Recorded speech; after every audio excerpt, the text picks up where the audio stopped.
नमस्कार, सलाम, इंडिया की बात में आपका स्वागत है। मैं हूं मुकुल सरल और मेरे साथ हैं मेरे दो साथी अदिति और मुकुंद। आज हम जिन तीन मुद्दों पर चर्चा करने के लिए आपके साथ आए हैं उनमें पहला मुद्दा है महाराष्ट्र में 2025 में पहली तिमाही में 767 किसानों की रिकॉर्ड आत्महत्या दर्ज की गई है और इसी के साथ गृह मंत्री के दावों की पोल खुल गई है। मुद्दा नंबर 2, बिहार में मतदाता सूची का जो गहन परीक्षण हो रहा है उस पर घमासान तेज हो गया है। इंडिया गठबंधन के लोग चुनाव आयोग से मिले हैं और इसे कहा है कि नोटबंदी की तर्ज पर यह वोट बंदी है। मुद्दा नंबर 3, कांवड़ यात्रा के नाम पर फिर नफरती अभियान तेज हो गया है। अब नेम प्लेट के बाद अब पैंट खोलकर की जा रही है पहचान। क्या है इसका मतलब? इन सब बातों पर हम करेंगे चर्चा। तो चर्चा की शुरुआत पहले मुद्दे से, किसानों का मुद्दा। महाराष्ट्र में किसानों की रिकॉर्ड मौत दर्ज की गई है 2025 की पहली तिमाही यानी जनवरी से मार्च तक 767 किसान।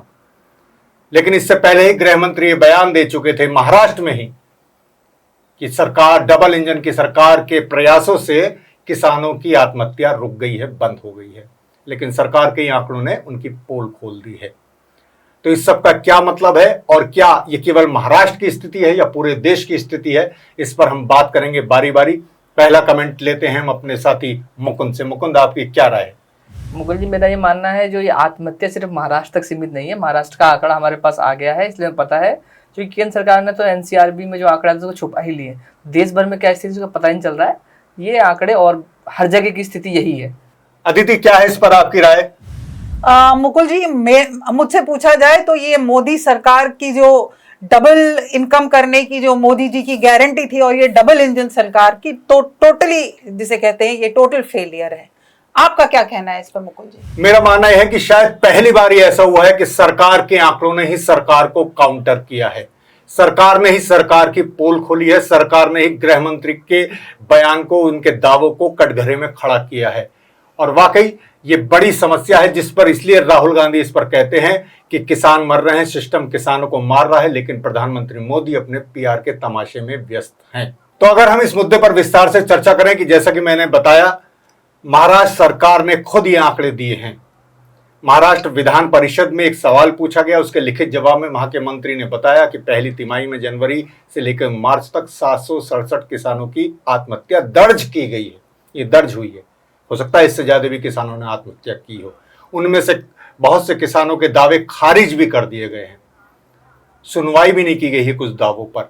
तो ये एक स्थिति है। उसके अलावा मैंने जैसे बताया कि गृह मंत्री ये दावा कर चुके थे सहकारिता सम्मेलन में कि महाराष्ट्र में डबल इंजन की सरकार है और इसके प्रयासों से आत्महत्या रुक रही है किसानों की, जबकि इसकी हकीकत उन्हीं के आंकड़ों ने खोल दी है। तो इसके हम एक एक करके इसकी परत दर परत जरा बात करते हैं किसानों की स्थिति पर, किसानों के इन आंकड़ों के क्या क्या मायने हैं। तो अदिति, अगर हम इन आंकड़ों पर ही बात करें तो ये कितनी भयावह स्थिति दिखा रहे हैं? मुकुल जी, बहुत ही भयावह स्थिति है और सबसे ज्यादा दुख की बात यह है कि सरकार की तरफ से जो है किसानों को कोई किसी तरह की मदद नहीं मिल रही है। और ये काफ़ी जो एक्सपर्ट्स हैं और जो कृषि क्षेत्र में काम करते हैं उन लोगों का भी कहना है कि कृषि में एक इतना भारी संकट आज से नहीं, ये काफ़ी समय से चल रहा है। और ये ज़्यादातर ये जो है सुसाइड्स विदर्भ और मराठवाड़ा में हुई हैं, जहाँ पे हमेशा से स्थिति कभी या तो बाढ़ की रही है या तो सूखे की रही है। तो कृषि से अब लोग जो है वो पलायन कर रहे हैं क्योंकि कृषि से उनको कोई इनकम मिल नहीं रही है। कॉर्पोरेटाइजेशन हो रहा है, मैकेनाइजेशन हो रहा है। तो इसके लिए सरकार को देखिए, इतनी आपने बीमा योजनाएं कर ली, ये कर ली, लेकिन किसान को उस तरह से कुछ मिल नहीं रहा है। अब जैसे महाराष्ट्र का भी आप एग्जाम्पल देखें, ऑपोजिशन ने वॉकआउट इसीलिए किया है क्योंकि कोई फाइनेंशियल सहायता मिल नहीं रही है। आपकी डबल इंजन की सरकार है, बड़ी बड़ी बातें आप कर रहे हैं। तो कृषि के लिए क्षेत्र को एक बिल्कुल जिसे कहते हैं ना, इस सरकार की मुझे लगता है बिल्कुल भी प्रायोरिटी नहीं है कि कृषि क्षेत्र में ध्यान दिया जाए। मुकुंद, जैसे आपने कहा कि ये पूरे देश भर की स्थिति है, हालांकि देश के आंकड़े हमारे सामने आने बाकी हैं। एनसीआरबी डाटा रिलीज नहीं करता अलग से अब किसानों की आत्महत्या का भी। आपने देखा कि किसान आंदोलन हुआ 13 महीने, ऐतिहासिक किसान आंदोलन दिल्ली की सरहदों पर। उसके बाद प्रधानमंत्री के आश्वासन पर वो आंदोलन वापस लिया गया। प्रधानमंत्री ने आश्वासन दिया था कि किसानों की मांग पूरी की जाएंगी। एमएसपी की लीगल गारंटी की मांग भी आज तक पूरी नहीं हुई है। स्वामीनाथन कमेटी के अनुसार फसलों के दाम नहीं दिए जा रहे। फिर किसान उसके बाद भी आंदोलित हुए। अब ये महाराष्ट्र का आंकड़ा आया है, तो इसे आप किस तरह देख रहे हैं कि अब ये किस तरह आगे के आंदोलनों को धार देगा, या उस स्थिति में सरकार ये स्वीकार करेगी किसानों की दशा बहुत दयनीय है?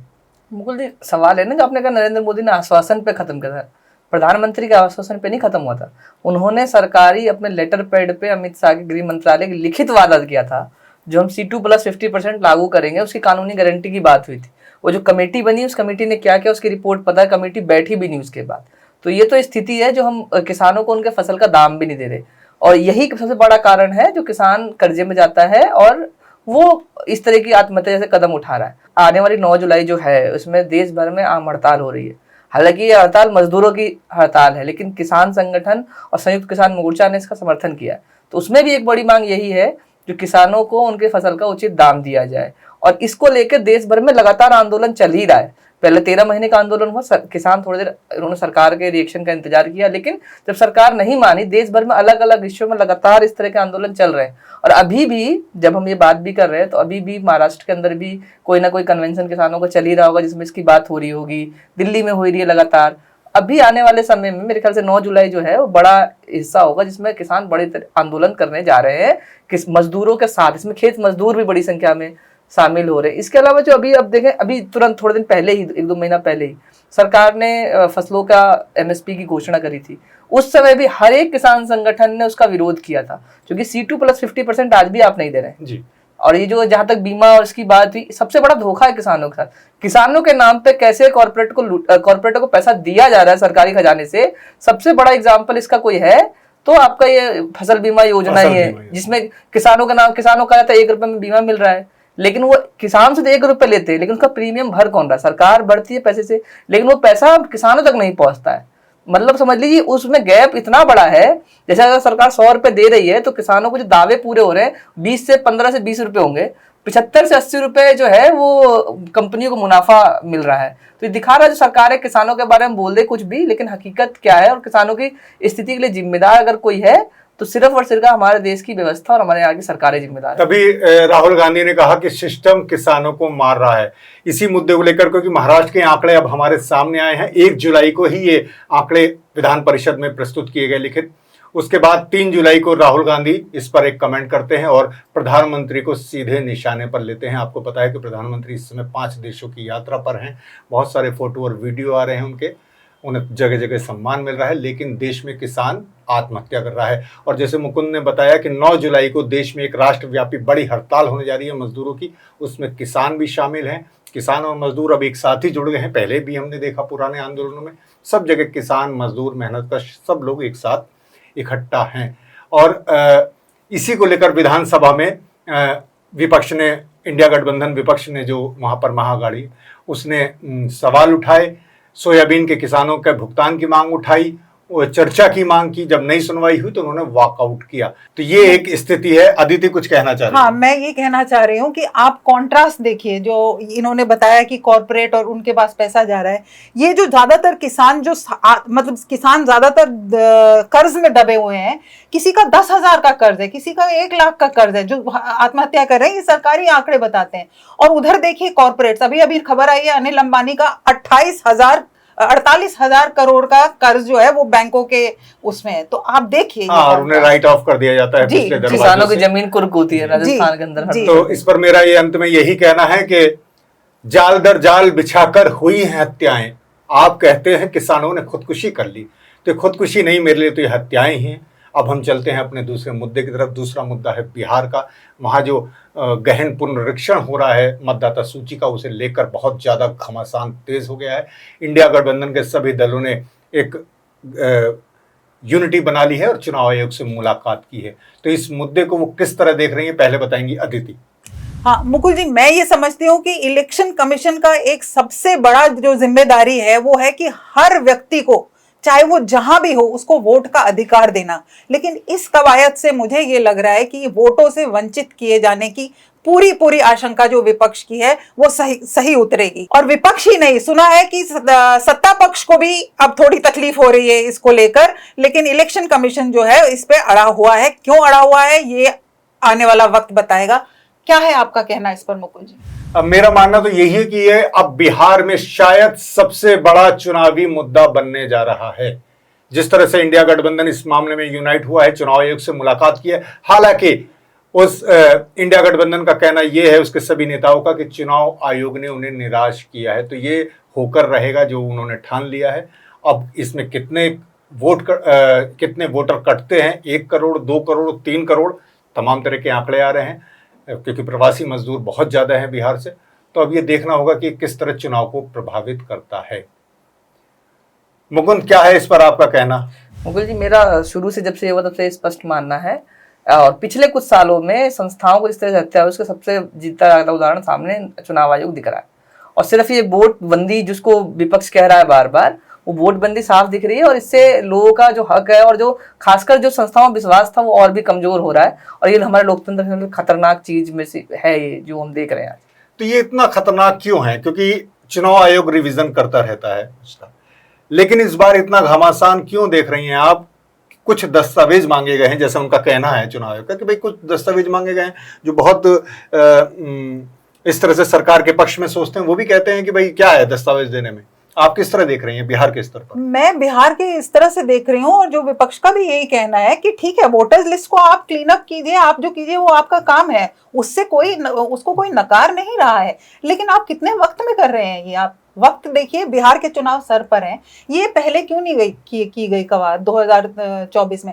और जिस तरह के डॉक्यूमेंट्स मांगे जा रहे हैं, आप जानते हैं, हम सभी लोग जानते हैं कि आधार को लेके कई बार हमारी पेमेंट बंद हो जाती है, कई बार हमारी आधार भी नहीं मान रहे अभी से। अब आधार को कह रहे हैं कि मान नहीं रहे, जबकि ज्यादातर लोग बेचारे जो है मनरेगा जॉब कार्ड को नहीं मांग रहे हैं। और इसमें मुझे लगता है बहुत युवा वर्ग बहुत इसमें से बाहर होने की आशंका है, क्योंकि एक तो या तो वो बाहर जा रहे हैं, पलायन कर रहे हैं, और 2003 के बाद के लोग हैं, तो वो कहां से लाएंगे ये सब डॉक्यूमेंटेशन?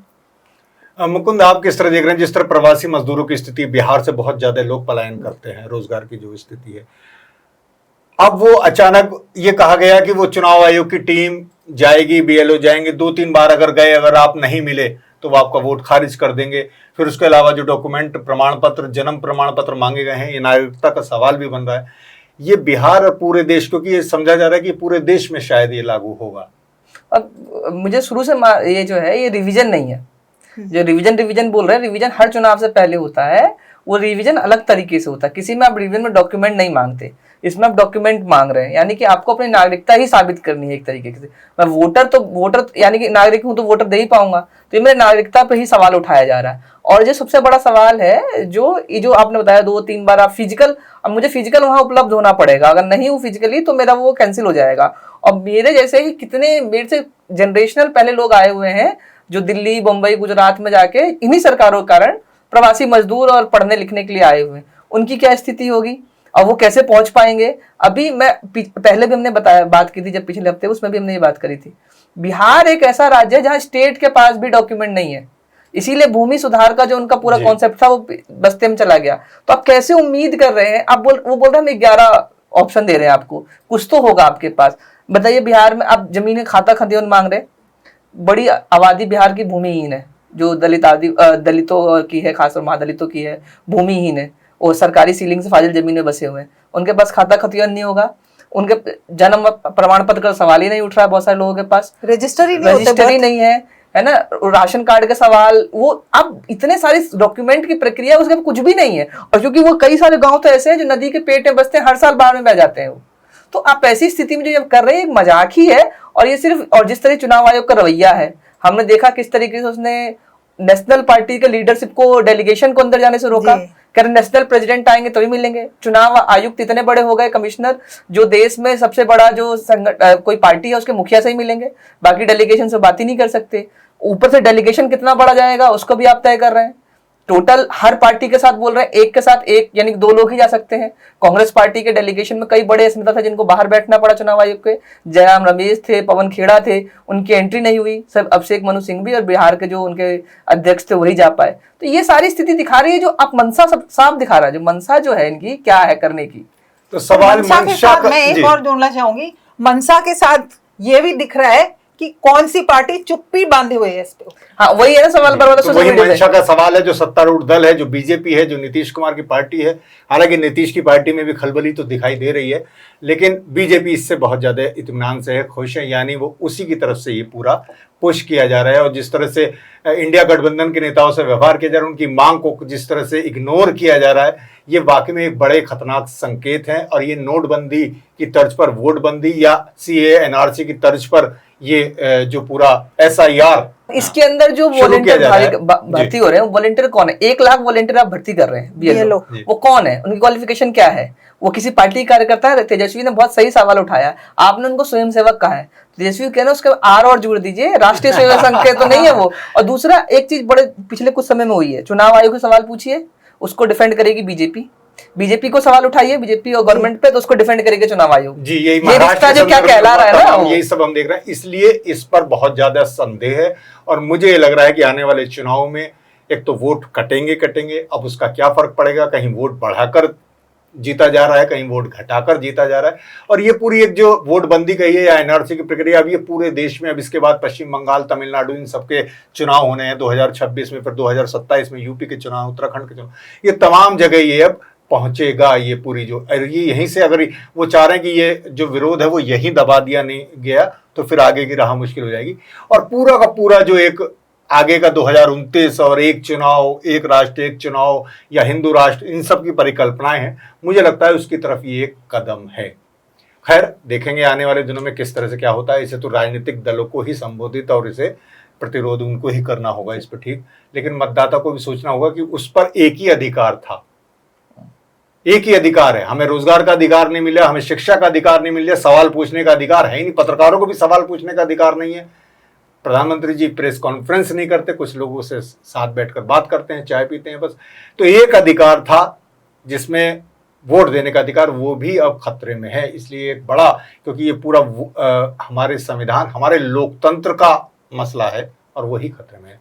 तो अब हम चलते हैं अपने तीसरे मुद्दे की तरफ। तीसरा मुद्दा है हमारा कि कांवड़ यात्रा के नाम पर एक बार फिर नफरती अभियान शुरू हो गया है और अब ये नेम प्लेट से आगे बढ़ गया है। तो किस तरह से, इस पर क्या है ये खतरा, किस तरह देख रहे हैं, इसे बताएंगी अदिति। हाँ मुकुल जी, मेरा मानना ये है कि ये जो नामों और हिंदू मुस्लिम नामों की राजनीति है, चाहे वो रेस्टोरेंट्स की हो, चाहे वो सड़कें बदलने की हो, चाहे वो शहरों के नाम बदलने की हो, ये हिंदू राष्ट्र के एक एजेंडे का पूरा हिस्सा है। कांवड़ यात्रा आती है, उसमें वो थोड़ा और उजागर हो जाता है, बाकी ये चल रहा है। मुकुंद, आप किस तरह देख रहे हैं इसे? मेरा मानना यह है जो ये कभी रुका नहीं था, हमेशा से चल रहा था और पिछले कुछ सालों में तो तेजी से चल रहा है। और जब ये ऐसी यात्राएं आती हैं तो इसकी थोड़ा सा इसकी तीव्रता बढ़ जाती है और हम भी इस पर चर्चा करते हैं। और यही एक चलता हुआ आ रहा है, राजधानी में नहीं रुक रहा तो बाकी देश का तो क्या हाल होगा। मुकुल जी, क्या है इस पर आपका कहना? मेरा ये मानना है कि पहले धर्म का राजनीतिकरण किया गया, अब आस्था की कांवड़ का भी राजनीतिक अपहरण हो गया है। नफरती गैंग का इस पर कब्जा हो गया है। आस्थावान लोग बहुत हैं आज भी, लेकिन वो पीछे हो गए हैं और कुछ मुट्ठी भर चुनिंदा जो नफरती गैंग है वो इस पर हावी हो गया। और इसके जरिए, जैसे अदिति ने कहा, कि पूरा एक डिजाइन है, ये पूरा एक एजेंडा है जो हिंदू राष्ट्र की तरफ जाता है। मुसलमानों को दोयम दर्जे का नागरिक बनाना, उनमें एक डर पैदा करना और अपनी एक हिंदू राष्ट्र की राजनीति को सफल बनाना, यही मुझे इसमें लगता है। तो अदिति, जैसे आपने कहा कि ये हिंदू राष्ट्र की तरफ था, इसे और थोड़ा सा विस्तार से बताइए। नहीं, वो तो आप दिल्ली में भी देख रहे हैं और उत्तर प्रदेश में भी देख रहे हैं कि शहरों के नाम बदले जा रहे हैं, सड़कों के नाम बदले जा रहे हैं, पार्कों के नाम बदले जा रहे हैं, मतलब नाम बदलने के चल रहा है, बाकी ठोस कुछ नहीं किया जा रहा है। तो और जहां तक नामों का सवाल है, मतलब ये जो पूरा चल रहा है उत्तर प्रदेश में कि नाम आप डिस्प्ले कीजिए, आप हिंदू हैं कि नहीं। अब ये पूरा पचड़ा क्या हुआ कि ये मुसलमान ओनर थे लेकिन पंडित ढाबा उनका नाम था। तो भाई मैं ये पूछना चाहती हूँ इनसे कि अल कबीर के मालिक कौन है? आप वहां भी करेंगे क्या? और मैं ये बोलती हूँ, और इनमें ये भी फर्क मैं पूछना चाहती हूँ कि आप में और आतंकवादियों, इन लोगों में और आतंकवादियों में क्या फर्क है? वो कहते हैं कि उनके कपड़े उतार के मारा गया हिंदू बोल के। यही बात समाजवादी पार्टी के नेता ने उठाई कि पहलगांव में भी आतंकवादियों ने धर्म पूछ कर मारा।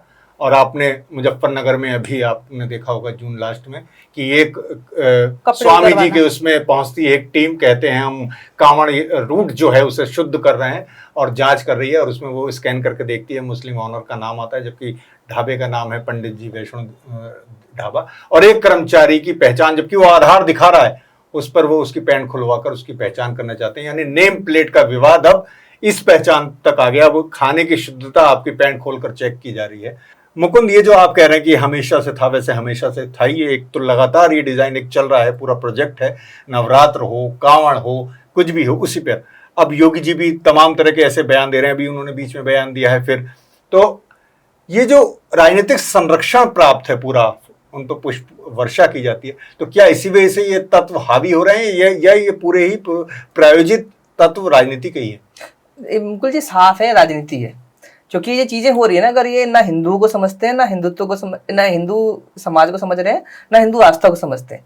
अभी आप दिल्ली में देख लीजिएगा, अभी एमसीडी में भी इनकी सरकार आ गई, बीजेपी ही है, और सरकार तो है ही दिल्ली में, 4 इंजन।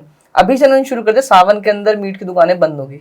अब कहाँ का हिंदू देखते हैं जो सावन में मीट नहीं खाता? मैं मिथिलांचल से आता हूँ, बिहार से, उड़ीसा चला जाइए, बंगाल चले जाइए, कहाँ नहीं खाता? ये आप डिसाइड कर रहे हैं, क्योंकि आप नहीं खाते हैं तो पूरा कोई भी ना खाए। ये आप जो तय कर रहे हैं, ये सवाल है। कांवड़ शिविरों को तो 10 लाख कितने रुपए भी अनाउंस किए। आप मुझे उससे कोई दिक्कत नहीं है, पुष्प वर्षा करिए, आप उनको रास्ते में मखमल बिछा दीजिए, अच्छा करिए आप, उससे कोई दिक्कत नहीं है। लेकिन आप समझ के, यही सी हिंदुस्तान में, इसी दिल्ली में, राजधानी के अंदर, जहां एक विधायक लगातार हिंदू मुसलमान करके जहर बोला बीजेपी का रविंदर सिंह नेगी, उसी में मतीन अहमद जैसा विधायक कांग्रेस का होता था, मुस्लिम देव, सबसे बड़ी कांवड़ शिविर जो लगती है उनकी लगती है। और जहां मैंने अपने गांव के अंदर, मैं पीछे गया था, तो वहां आज के समय में भी स्थिति ये है, मुसलमानों को जो तजिया उठता, अगर हिंदू ना जाए उनको तजिया ना उठाए, क्योंकि मुसलमानों की संख्या कम है और हिंदुओं की आस्था। तो हिंदुस्तान तो ये है ना, आप ना हिंदुओं को समझ रहे हैं ना हिंदुस्तान को समझ रहे हैं, आप जबरदस्ती की राजनीति की, अपने वोट के पोलराइजेशन के चक्कर में पूरे देश और समाज को तबाह करने लगे। लेकिन जैसे मुकुंद आपने कहा कि आपको दिक्कत नहीं, पुष्प वर्षा कीजिए या मखमल बिछाइए, लेकिन मुझे दिक्कत है, क्योंकि आप सरकारी पैसे से ये कर रहे हैं, वो भी तब जब आपको शुक्रवार जुमे की नमाज या ईद की नमाज एक दिन सड़क पर होने पर दिक्कत हो जाती है। आप कांवड़ यात्रा के लिए पूरे महीने भर रास्ते बंद कर देते हैं, पुलिस तैनात होती है, रूट डाइवर्ट होते हैं। आप जब कांवड़िया शिविर के लिए अनुदान दे रहे हैं, उसी दिल्ली में गरीबों के घर पर, गरीबों की झुग्गियों पर बुलडोजर चला रहे हैं। तो मुझे दिक्कत यहां होती है कि आपका दोहरा रवैया है कि आप एक तरफ लोगों को डरा रहे हैं, धमका रहे हैं, बेघर कर रहे हैं, और दूसरी तरफ आप पुष्प वर्षा कर रहे हैं एक कांवड़ यात्रा के लिए। और जैसा कि मैंने कहा कि कांवड़ यात्रा एक आस्था का पर्व है। शिवरात्रि, सावन 2 बार साल में मुख्य, एक तो फागुन के उसमें होली से पहले कांवड़ आती है, और एक बार ये सावन में आती है। ये पूरे महीने चलता है सावन। शिवरात्रि भी इसी महीने में एक आती है। तो आस्थावान लोग पहले जाते थे, कि आस्था होती थी लोग की, आज भी जाते हैं लोग। एक वर्ग था जो थोड़ा सा समाज से तिरस्कृत था, घर परिवार से तिरस्कृत था, बेरोजगार था, वो थोड़ा उन्हें सम्मान मिल जाता था, वो कैटेगरी थी। फिर तीसरी कैटेगरी मैंने जो इस पे पूरा देखा है, क्योंकि मैं खुद साक्षी रहा हूं, मैंने अपने बचपन में कांवड़ उठाई है। तो तीसरा वर्ग अब जो जुड़ा इसमें बाद में, वो था थोड़ा सैर सपाटे करने वाला, मौज मस्ती करने वाला, थोड़ा सा नशे करने वाला, डीजे। हाँ, नहीं, अब ये चौथा वर्ग जो जुड़ा है, ये सब जिसे राजनीतिक प्रश्रय प्राप्त है, जो पूरी की पूरी कांवड़ यात्रा का जिसने अपहरण कर लिया है, कब्जा कर लिया, होल्ड कर लिया, हावी हो गया है, वो है ये नफरती गैंग, जो हिंदुत्व राजनीति के तहत एक बाकायदा उनका टूल है, टूल किट, उन पर हमला कर रहा है। इस तरह से ये जो पूरा नेम प्लेट विवाद चला, सुप्रीम कोर्ट ने इस पर साफ आदेश दिया था 2024 में, जब योगी जी और धामी जी ने इस तरह के आदेश जारी किए थे कि आप किसी से उसकी पहचान इस तरह नहीं पूछ सकते हैं। ये निजता का भी उल्लंघन है, आपका गरिमा का भी उल्लंघन है। आप ये पूछ सकते हैं, उससे ये आदेश दे सकते हैं कि आप ये बताएं कि आपके ढाबे पर शुद्ध है, मांसाहारी, शाकाहारी खाना है या मांसाहारी। ये सिर्फ लिखना जरूरी है कि आपका शाकाहारी है, मांसाहारी है, या क्या, या कहाँ। हमें खाने की गुणवत्ता से मतलब होना चाहिए। कल हम ये कहेंगे आज तो हम मुसलमानों के खिलाफ अभियान चला रहे हैं, लेकिन कल हम देखेंगे कि हम दलितों के खिलाफ अभियान चला रहे हैं, क्योंकि बहुत लोगों को इस देश में जो ब्राह्मणवादी तमाम लोग हैं, उन्हें दलितों से भी दिक्कत है। हाँ। वो दलितों के हाथ का छुआ नहीं खाएंगे तो वो कहेंगे हमारी कांवड़ पवित्र हो गई। उसके अलावा जरा सी बात पे जिस तरह के हंगामे हो रहे हैं, अभी शुरू हो गया हंगामा, अभी कांवड़ यात्रा शुरू नहीं हुई, 10-11 जुलाई से कांवड़ यात्रा, लेकिन अभी हमले शुरू हो गए कि जल अशुद्ध हो गया, ये हो गया। अभी हरिद्वार से खबर है कि वहां टेम्पो चालक को पीटा। हाँ, नहीं मुकुल जी, मैं जस्ट इसमें एक बात छोटी सी जोड़ना चाहूंगी। अभी सरकारी आंकड़े आए हैं कि हमारे देश में मीट मांस का कंजम्पशन जो है वो बढ़ा है। जी। तो ये मानना कि सारे हिंदू जो है वो मांसाहारी नहीं है, ये भी गलत धारणा है जो ठोक ठोक के दी जा रही है। हिंदू मांस खाते हैं। हाँ, तो चाहे मांसाहारी है या नहीं है ये सवाल भी अलग है, लेकिन जिसे जो खाना है वो बंद खाएगा। कराना, exactly। आप उसे बंद कराने दें की और बात। कहें कि यही होगा, ये मुझे लगता है। और यही होगा नहीं, आपके उसमें बंद नहीं, आप मांस भी बंद करा दिया, वो शाकाहारी, शुद्ध शाकाहारी वैष्णव धावा लिखा हुआ है, आप तब भी उस पर इसलिए ऐतराज है कि उसका मालिक मुसलमान है, या उसका कोई कारीगर मुसलमान है, या उसका कोई परोसने वाला वेटर मुसलमान है। तो ये आपकी शुद्धता नहीं है, ये है घृणा, यह है भेदभाव, डिस्क्रिमिनेशन है, ये उत्पीड़न है, और ये भारतीय संविधान के विरुद्ध है। तो मुझे लगता है इस पर हमें गौर करना चाहिए कि आपकी आस्था, लेकिन दूसरे की भी आस्था है, और दूसरे की भी पहचान है, दूसरे की भी जरूरतें हैं। केवल अपनी आस्था ही सर्वोपरि नहीं होती। और शिव जिनके नाम पर ये सब खेला खेला जाता है, वो तो खुद सबको समाहित करते हैं और सबके ही कहे जाते हैं। अगर धार्मिक रूढ़ियों से अलग देखें तो शिव सबके प्रिय हैं, वो सुर असुर सबके देवता है।